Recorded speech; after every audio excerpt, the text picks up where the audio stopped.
In fact, in one article he wrote, "The modern medical system, to the extent of perhaps 80%, is nothing but a gigantic, cruel, ludicrous, lucrative, transparent fraud. Doctors do not know what disease is, nor how it is brought about. Doctors, completely unaware of their significance or purpose, are taught that acute illnesses are acute diseases, which they must prevent or cure. With this object, they employ a battery of destructive agents, notoriously more dangerous than the ills they are supposed to cure.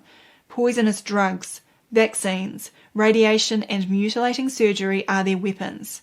Perhaps the worst crime of modern medical so-called science is the increasingly effective suppression of acute illnesses.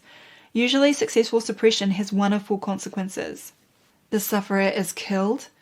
A foundation is laid for chronic and often incurable disease.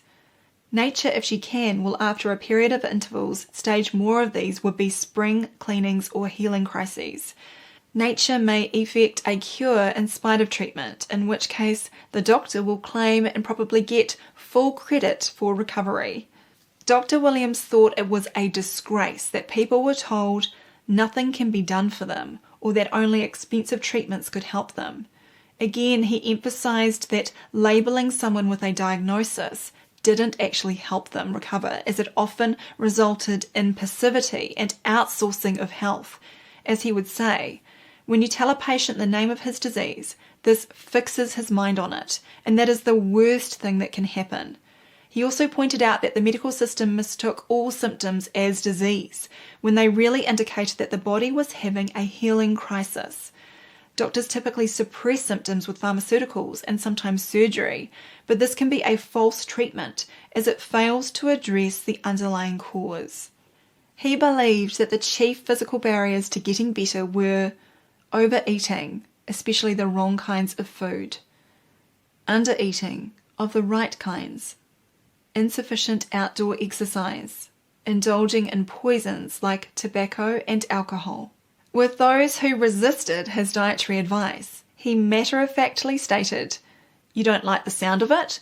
Well, what of it? You can learn. After all, you've learned to abuse food. If you want body and mind to do their best, then give them the fuel the inventor designed and the quantities planned."